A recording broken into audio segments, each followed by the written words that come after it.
What is happening, everyone? It is your boy Brand here. Welcome on to the channel, welcome on to the video. It is the day after a very comfortable win over Newcastle United. 2-0. Very comfortable. It was so relaxing. So relaxing to see a good performance, and Newcastle offered nothing. It was just so comfortable.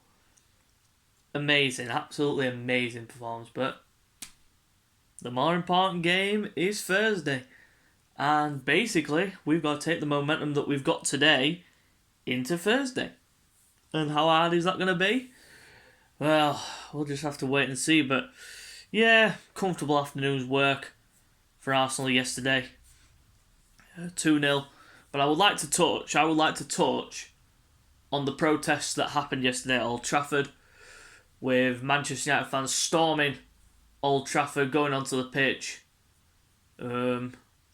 making their voices heard on Sky Sports. That was heard around the world. Billions of people will have watched that, and they would have been saying, fair play, fair play.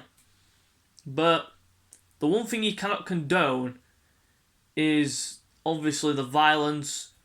Well, some people are saying there were no violence, but the police were obviously involved, everything like that. But if you want to protest, there's ways to do it. Manchester United fans thought that was the way to do it. And obviously it is a very serious thing, because they'd broken an entry and stormed Old Trafford and got onto the pitch. But Gary Neville even said himself, he said he doesn't condone it. He obviously condones the violence and such, but not the way that the fans protested, by coming onto the Old Trafford pitch and making their voices heard over the fact that their owners sold their soul to the devil, just like ours, just like everyone else who entered the Super League. That was the straw that broke the camel's back, and fans have had enough. Man United fans have been protesting for years about the Glazers. Blimey. Jesus Christ. They put that club into billions of pounds worth of debt, did the Glazers. Unbelievable. And, yep, fair play to them. Fair play to them for protesting and doing it peacefully. Some of them were peaceful, but some of it you can't condone. But at the end of the day, fans have had enough. They have had enough of their owners, and they want their owners out. It's as simple as that. But back onto the Newcastle United Arsenal game. 2-0. Martinelli, unbelievable performance, needs to start Thursday. Aubameyang getting back on the score sheet. Mohamed El Neni, of all people, scoring a goal. Goalkeeper was a bit suspect for it, but it's still a goal at the end of the day, so we move on. But overall, very good performance, but Newcastle offered us nothing. Newcastle offered us absolutely nothing in terms of a threat. I mean, Matt Ryan, every single ball that was floated his way, he dealt with comfortably. And I thought Newcastle were going to come with a game plan to try and shut us down and to put us on the back foot and give us a bit more of a contest, but didn't unfold before my eyes, I tell you. But, yep. So let's get into the player ratings. Starting obviously in goal, Matty Ryan. And he could have pulled a deck chair up. He could have had a cup of tea and a newspaper. He could have just had a cup of tea, read the newspaper, just sat there like, oh, I'll just catch a ball here and there. But, my God, the easiest day that he has ever had. Callum Wilson, shocking. Alan St-Maximin, he was quiet. Almiron, quiet. They obviously missed Joe Willock today because he was ineligible to play against us. It's obviously a parent club and that, and you can't play against your parent club. And that's the rules. So they obviously missed that, because Willock's been really good for Newcastle since he's been there. But yeah, Matty Ryan, I give a solid 7. Really solid performance. Came out comfortably, claimed everything in the air. Kicking distribution was good. Everything about his performance was good. Going to the right back position, Hector Bellerin obviously got the cross for the first goal. But other than that, he was just his old self. Backwards, sideways, hardly went forward. The only time he did go forward, he actually produced a ball that caused problems, and it bounced to El Neni and he volleyed it into the net and it was 1-0. So for that, I give Bellerin a 6. Going to the centre-back position, starting off with David Luiz. Comes back and picks up an innocuous injury. Hamstring. He is definitely out for the season. He's done. But for his performance, solidified the defence, brought a calmness, a coolness, and he was the one that pinged the ball over the top for Hector Bellerin's ball across the box. So for his performance, I give him a 7. Solid 7 again for Luiz.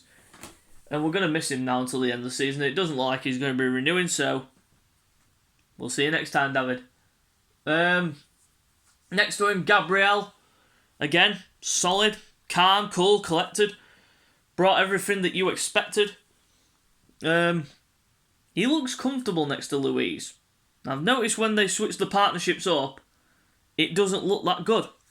But there's some people calling out for the two left footers to play together on Thursday, but I think, personally, it could be the Callum Chambers-Gabriel combination. Who knows? But we'll see Thursday. But Gabriel gets a 7 for his performance. Going to the left-back position, Granit Xhaka, again. I don't want to see him playing there anymore. I just don't. But, again, comfortable afternoon. No threat down the right. Almiron was really quiet. I thought St. Maximin would have played out there to give him more of a problem when he got the yellow card. But he didn't, and comfortable afternoon for Xhaka, so I'll give him a 7. Going to the midfield, starting off with Dani Ceballos.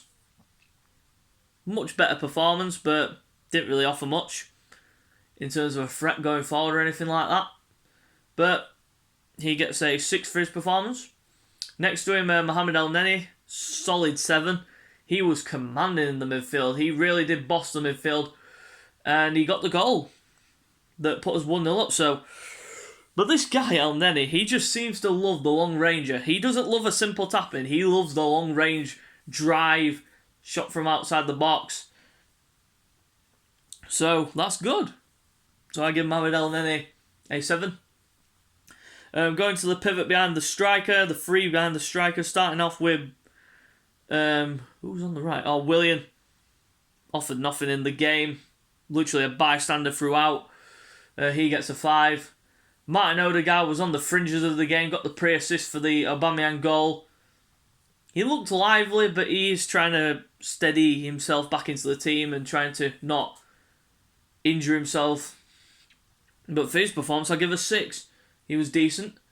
Going to the left wing position, Gabriel Martinelli. This guy, he has to start Thursday. He has to start.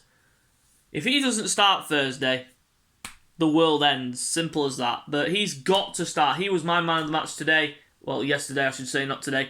He was my man of the match, and he gets an 8 for his performance. And then the main man, the captain, Pierre-Emerick Aubameyang, coming back from malaria, took his goal really well. And hopefully he can carry that on into Thursday. And he will obviously play the part up front. And hopefully he can produce another goal that sends us through to the final of the Europa League. But we shall see. So he gets a 7 for his performance. Aubameyang. Going to the sub, starting off with Callum Chambers, who came on for David Luiz. 6 for his performance. Came on. Solidified the defence even further. There was no threat from Newcastle, so it was just comfortable. The 2 other substitutes, Thomas Partey and... who's the other one? Thomas Partey, Nicola Pepe. Both of them had no time to really dictate anything, so they get 5, standard 5s. The manager rating today, well, for yesterday, I keep saying today, I'm just all over the place recent days. But the manager rating, Mikel Arteta, he gets a 7. Looked a bit suspect with the lineup, but he got it right, and Newcastle didn't offer us a threat, so comfortable days work for Mikel Arteta, and hopefully we can get it right on Thursday, the game of all games, the absolute pinnacle of our season. Because these Premier League games are just meaningless. We're not getting any higher than 9th or 8th, so that's it. And that is it for the reaction and player ratings video. So, if you do enjoy the video, you know what to do by now. Subscribe to the channel if you're new. And we will see you next time, which will probably be Wednesday for the preview and predicted lineup for the game against Villarreal. So, until next time, we'll see you later.